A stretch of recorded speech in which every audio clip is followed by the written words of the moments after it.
Flip the switch 10th class में हो गया था। मैं तुम लोगों से ज्यादा रिलेट कर पाऊंगा क्योंकि मैंने वो एग्जैक्ट जर्नी देखी है जो शायद तुम लोग अभी अपनी लाइफ में फेस कर रहे होगे। 10th क्लास में थे, नोट्स बनाने का शौक था, अच्छी अच्छी किताबें पढ़ने का शौक था, वही फिजिक्स, केमिस्ट्री, बायोलॉजी। तो ऐसा लगता था जो आता नहीं है उसको जब पढ़ना अच्छे से चालू करोगे तो बहुत अच्छे से आ जाएगा। फिजिक्स, केमिस्ट्री, बायोलॉजी रखी, अच्छी अच्छी नोटबुक लेके आए, क्लासमेट वाली, तुम समझे। बजट अच्छा था मेरा क्योंकि मेरे को पढ़ाई करनी थी। बढ़िया 3 तरह के पेन लेके आए, 3 कलर के। ग्रीन होना चाहिए, प्रिंसिपल सर साइन करते हैं। रेड होना चाहिए, मैम साइन कर दी है। अपना वाला फीलिंग के लिए ब्लू होना चाहिए। और कभी कभी माइंडसेट चेंज हो जाए तो ब्लैक अलग से रखा था। नोट्स बनाना चालू किए, भयंकर मेहनत। पापा पूछा बेटा इस बार तो परसेंटेज आ जाएंगे? मैंने कहा हाँ आ जाएंगे। 3rd यूनिट टेस्ट, अब शायद यूनिट टेस्ट नहीं होते लेकिन 3rd यूनिट टेस्ट थे।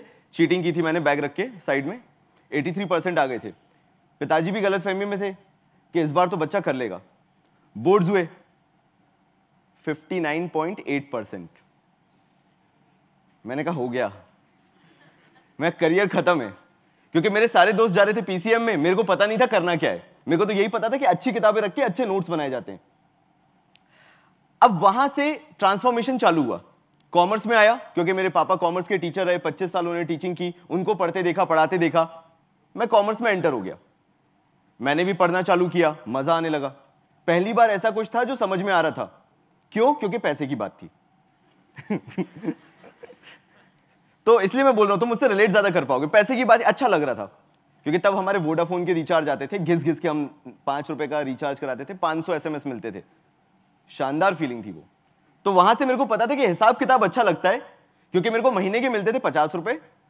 वो खुले नहीं बचते, कभी दूध का पैकेट ले आए, कभी किराना ले आए, कभी राशन ले आए। तो मेरे पास जो सिलेक्टेड पैसा था उससे मुझे खर्चा करना होता था। अब वही चीज मैं पढ़ना चालू कर चुका था। बिजनेस स्टडीज हो गया, अकाउंटेंसी हो गया, इकोनॉमिक्स हो गया। मजा आने लगा।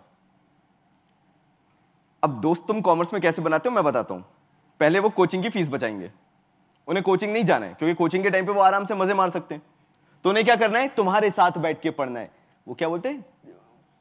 ग्रुप स्टडी करना है। हाँ हाँ हाँ, आज मैं सोचा कुछ नया नाम तो नहीं आ गया उसका। तो ग्रुप स्टडी करने के लिए मैं भी बैठ गया। मैंने कहा ठीक है करेंगे।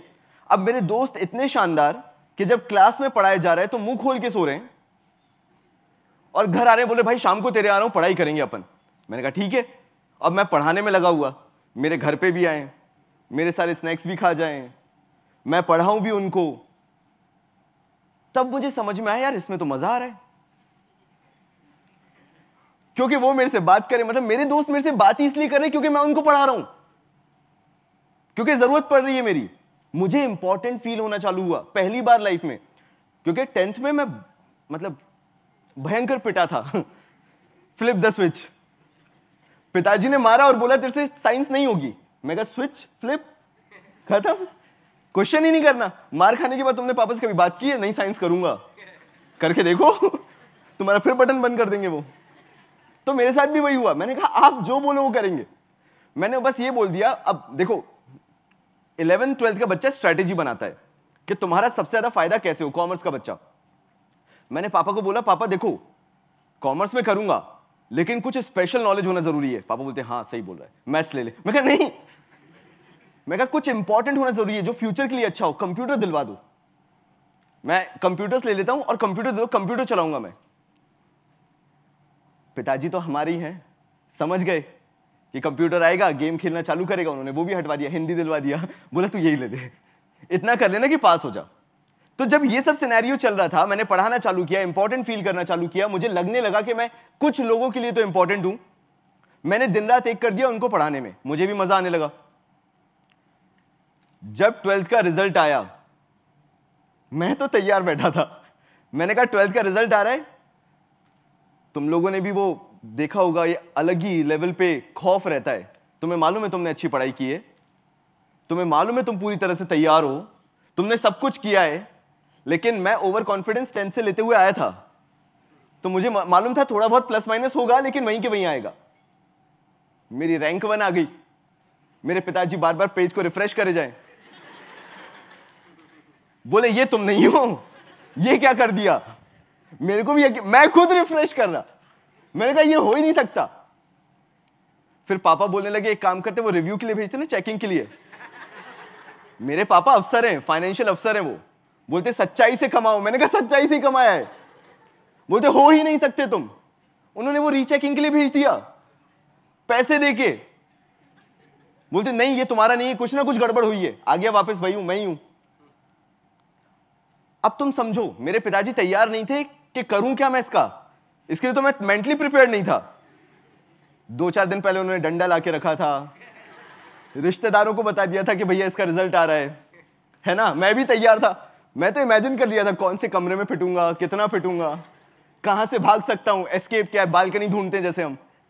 तो रिजल्ट आने वाला था, 15 मिनट पहले मैंने गेट खोल के रख दिया था सांकर। मैंने कहा उसमें ना पड़ जाए एक आध, भागते भागते हो जाता है ना, तुम्हें ही पड़ी होगी। तो मैं पूरी तैयारी करके बैठा था, बट रिजल्ट ऐसा आया कि मेरा दिमाग घूम गया। मुझे समझ में आ गया कि मुझे करना क्या है। अब तुम कॉमर्स में आ जाओ और तुम्हारे परसेंटेज अच्छे आ जाएं, तुम्हारा नसीब लिखा जा चुका होता है कि तुम्हें सीए करना है और ऑप्शन ही नहीं है। तुम करके देख लो कुछ और, हिम्मत करो। 96% आ गए तो क्या हुआ? पिताजी से बात करके देखो, पापा मैं कुछ नया करूंगा। बेटा क्या करोगे? ऐसा जो किसी ने ना किया हो। बेटा वो तो तुम हमेशा से कर रहे थे। ठीक है, तो क्या करा जाए? सीए। अब तब होता था सीपीटी एग्जाम, सीए का फाउंडेशन एग्जाम को पहले सीपीटी बोलते थे। अब मेरे को देना नहीं था, मुझे मालूम था मैं इनके चंगुल में फंसा तो 4-5 साल गया। और मेरे को डर पढ़ाई का नहीं था, पिटने का था। तुम्हें बता दूं, इंटर का बच्चा, फाइनल का बच्चा पिट रहा हो तो अच्छा नहीं लगता है। और मेरे को मालूम था मेरे पिताजी ऐसे हैं कि वो करवाएंगे बिठा के, गलत कुछ नहीं है, सुधार नहीं चाह रहे हैं, लेकिन मुझे नहीं करना था। अब मैं प्लान्स बना रहा था कि मेरे को करना क्या है। क्या मैं एग्जाम दूं, भाग जाऊं, फिर खर्चा नहीं चल पाएगा तो भाग भी नहीं सकता। फिर क्या करूं? पढ़ाई कर लेता हूं, निकाल लेता हूं, निकाल लिया तो फिर आगे पिटना पड़ेगा। तो प्लान ऐसे बन रहे थे। मैंने कहा एक ही तरीका है, खूब पढ़ाई करो, खूब मेहनत करो, एंड एग्जाम हॉल में बैठ के वो डिसीजन लोगे कि तुम्हें करना क्या है। मेरे को नहीं पता था अगर मैं सीए नहीं करूंगा तो मैं क्या करूंगा, क्योंकि पढ़ाने से मुझे समझ में आ गया था मेरे को ये सब्जेक्ट्स तो बहुत अच्छे लगते हैं, लेकिन मेरे को सीए नहीं करना। पता नहीं क्यों। मैं गया, एग्जाम में बैठा, मैं सिंपल टिक लगा रहा था। ये देख रहे हो ना, ऐसे अवार्ड वाला सीन मेरा चलता रहता है। ये कॉलेज वाली सीन है जब मैं सीए का एग्जाम दे रहा था। मतलब ये मैं पिट के आया था, उसके बाद की फोटो इसलिए लगाई है मैंने। ठीक है, तो मैं बता रहा हूं क्यों पिटा था। मैं सीए का एग्जाम दिया, फाउंडेशन दिया, मतलब सीपीटी। और मैं जब टिक कर रहा था ओएमआर शीट में, तो मुझे एग्जैक्टली पता चल गया था कि मैं पास हो गया हूं, बिकॉज मेरा माइंड वैसे ही चलता था। मेरे को इतना समझ में आता था कि मैं कितना करके टॉप कर सकता हूं, एवरेज ला सकता हूं, पास हो सकता हूं। मैंने ओएमआर शीट में लगाए, डॉट्स लगाना चालू किए, फिल करना चालू किए, एंड आई वाज नोइंग कि मेरा एग्जाम क्लियर हो चुका है। और जो डर बैठा, नम होने की फीलिंग तुम तब जानोगे जब तुम्हें वो करना पड़े जो तुमने कभी सोचा नहीं था तुम्हें करना पड़ेगा। और उस समय मुझे यह समझ में आ गया कि मैं पास हो रहा हूं, मुझे मालूम है मेरे लिए इजी है, बट मेरे को नहीं करना है। मैंने उसी समय ओएमआर शीट पे जो सही आंसर किए थे उस पर क्रॉस करना चालू कर दिया, क्योंकि मुझे एक चीज पता था कि कंप्यूटर सिस्टम उसको नहीं लेता है, रीड नहीं करता है, बल्कि -0.25 लगा देता है। एक बार फेल होके घर आ गया, पिटा, उसके बाद की ये फोटो है। और ये मेरे लिए एक मेमोरी बन गई ये फोटो, क्योंकि मेरे को मालूम था कि मैं इससे आगे अब कहां जाने वाला हूं। मैंने दूसरी बार सीपीटी दिया, पिताजी ने दिलवाया, वो नहीं मानने को तैयार थे कि ये वो इंसान है जो टॉप कर रहा है और निकाल नहीं सकता एग्जाम।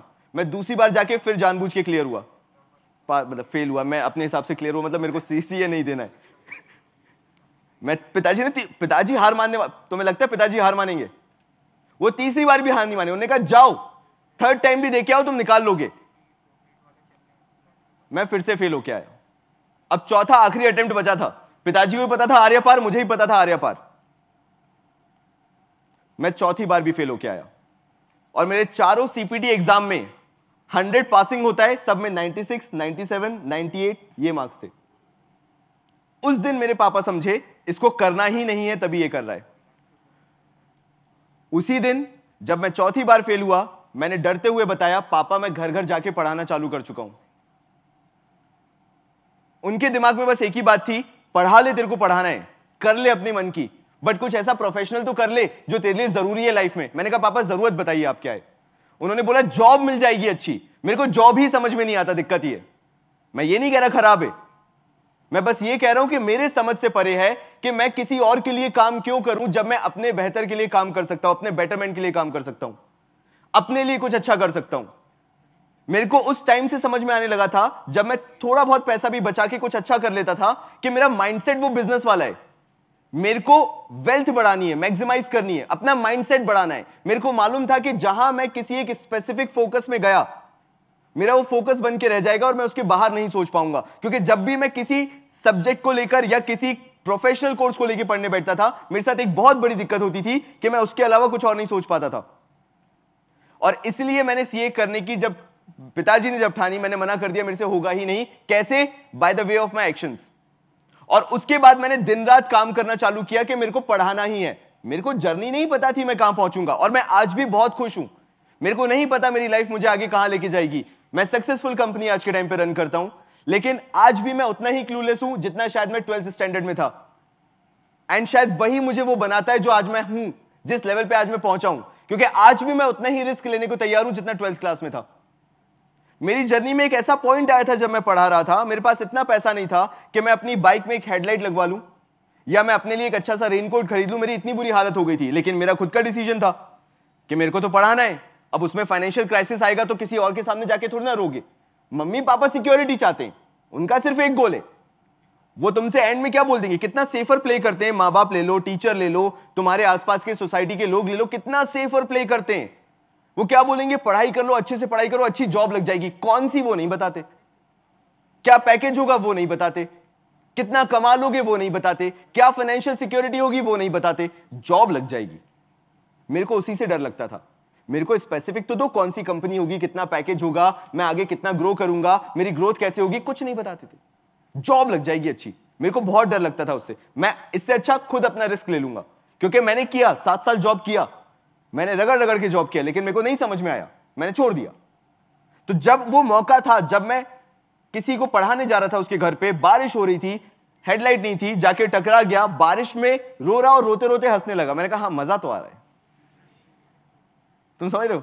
जब अपनी चीज में स्ट्रगल करो, तुम कभी आर्ट वर्क करते हो, ड्राइंग कर रहे हो या कुछ भी, म्यूजिक बैंड वाले हैं यहाँ पे लोग, जब भी कुछ फ्रस्ट्रेशन आता होगा तो रोते रोते हंसी आ जाती है। हाँ, करना तो यही है, कुछ भी हो जाए। वो जो पैशन अंदर से आता है ना, वो अलग ही लेवल का होता है। मैं तो बिल्कुल अलग एक एडवाइस देता हूं तुम्हें। Your worst decisions are taken at the best time. जब तक 25 साल की उम्र क्रॉस नहीं करते तब तक के लिए बता रहा हूं, your worst decisions are taken at the best time. बेटा 96% आए, सीए कर ले, ये वर्स्ट डिसीजन हो सकता है। क्यों? क्योंकि जो 96% का पोटेंशियल रखता है वो सीए के आगे भी सोच सकता है। सीए ही क्यों? सीएस क्यों नहीं करना? सीएमए क्यों नहीं करना? सीएफए क्यों नहीं करना? 4-5 चीजें इकट्ठी क्यों नहीं करना? काय को रिस्ट्रिक्ट कर देना है? And your best decisions are taken at the worst time. कभी गुस्सा आया अंदर से, किसी से लड़ाई हुई हो तो? कभी कोई 5-7 साल का रिलेशन टूटा हो?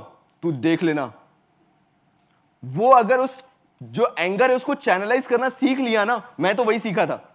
मेरा सीन अलग था। मेरे को तो वैसे भी मैं खुद ही डरा हुआ खौफ में रहता था। मतलब कॉलेज में लोग अपनी एनर्जी शेयर कर रहे हैं, आज मैं पार्टी में जा रहा हूं, मैं सोच रहा हूं चलो 3 महीने पिताजी से पिटना नहीं है, सेमेस्टर रिजल्ट नहीं है।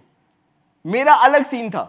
तो मेरा दिमाग क्या था? मेरा एक फोकस था, मुझे लाइफ में क्या अचीव करना है, सिर्फ ये कि मुझे ग्रो करना है, एक लेवल पे जाना है, एक सर्टेन लेवल पे जाना है, छोड़ के कुछ और करना है। मैंने अपनी लाइफ में करियर हर दूसरे साल में बदले। पढ़ाया, छोड़ दिया, स्कूल में पढ़ाया, छोड़ दिया, कोचिंग में पढ़ाया, छोड़ दिया, यूट्यूब चैनल चालू किया, स्टेबल किया, दूसरी जगह निकल गया, कंपनी खोलनी है। क्यों? क्योंकि मुझे अपने आप को चैलेंजेस देना पसंद है। आज भी वही लाइफ मुझे पसंद है। सिर्फ छोटी सी एडवाइस देना चाहूंगा, ये जो तुम्हारी सर्टेन एज होती है, ये रिस्क लेने की है। जिस एज में आज तुम बैठे हुए हो, यहां पे तुम वो डिसीजंस नहीं ले सकते कि मेरे को फाइनेंशियल सेफ्टी, सिक्योरिटी चाहिए and I will be at peace अगर मेरी एक जॉब भी लग जाएगी। क्यों? हम इस दिन के लिए पैदा नहीं हुए होते हैं। आपकी लाइफ में मीनिंग ही नहीं बचेगा अगर आप अपने आप को रिस्क फ्री कर लोगे कि छोड़ो कुछ नहीं करना। मेरा तो एक सेट स्टैंडर्ड है, बढ़िया। एजुकेशन सिस्टम को तो मैं 4 पार्ट में डिवाइड कर सकता हूं, स्कूल जाओ, कॉलेज जाओ, जॉब करो, अच्छा कमा लो, खत्म। But this is not the life. Life इतनी इजीली चलती नहीं है। If you don't have a purpose, कभी ना कभी लाइफ में वो फेलियर पॉइंट हिट करोगे जहां पे इतने ज्यादा एंजाइटी लेवल से भरे हुए होगे कि सोचोगे मेरे को कुछ करना ही नहीं है, छोड़ो, सब छोड़ देता हूं मैं तो। कुछ भी नहीं करना, ना पैसा आ रहा है, ना फेम मिल रहा है, ना रिकॉग्निशन है, ना दोस्त यार हैं, ना फैमिली में कोई इज्जत करता है, ये सब मैटर करने लगेगा एक टाइम बाद जाके। इसका सॉल्यूशन क्या है? अपना पैशन ढूंढना। एंड पैशन आता है डिसिप्लिन से, मोटिवेशन कुछ नहीं होता।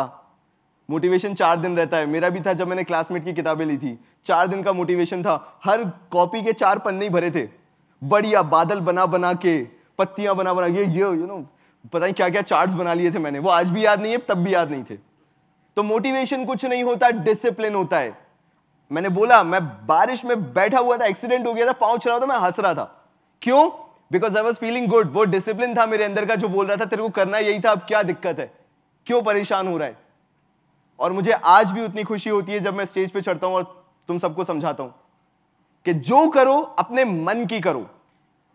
मम्मी पापा सेफ्टी चाहते हैं और रिश्तेदारों को सिर्फ एक काम है, अच्छे बन गए, हमने कहा था देखो, है ना, बुरे हो गए, अब क्या करें, तुम नहीं कर पाए तो हम तो देखो कर ही रहे हैं। किसी की मत सुनो, सिर्फ 5 से 6 साल अपने आप को दो और जो मन में आए ना वो करो। जिंदगी में कभी पछतावा नहीं रहेगा कि मैं करना चाहता था और कर नहीं पाया। हमेशा एक खुशी रहेगी कि चलो जो मेरे मन का था वो तो मैंने किया, घर जाके लड़ना नहीं है ना, आज से मैं वही करूंगा जो मुझे करना है। नहीं, करो, प्रूफ करके दिखाओ। मैंने भी प्रूफ करके दिखाया। मैंने जब किया तब सामने एक्सप्रेस किया कि मैं ये कर, मैं तो तब भी तैयार बैठा था कि पिटूंगा, तुझे कमाना है, आज से कमाना है। नहीं, फिर भी समझा कि अच्छा ये करना चाहता है, इसको करने दो। तो मैंने भी नहीं सोचा था मैं होम ट्यूशन पढ़ाते पढ़ाते आज यहां तक पहुंचूंगा, लेकिन मुझे मजा आ रहा है। और आने वाले टाइम में भी ऐसी बहुत सारी चीजें हैं मेरी लाइफ में होने के लिए जिनसे मुझे बहुत इंस्पिरेशन मिलेगी। और मैं ऐसे ही अपनी जर्नी को एक क्लूलेस तरीके से जीना चाहता हूं, ताकि जब भी मैं वो मेरी जर्नी एंड हो, मैं एक चीज को लेके खुश रहूं, मेरे जो मन में था मैंने वो किया और उसमें जो सक्सेस लेवल अचीव कर सकता था वो किया। धन्यवाद।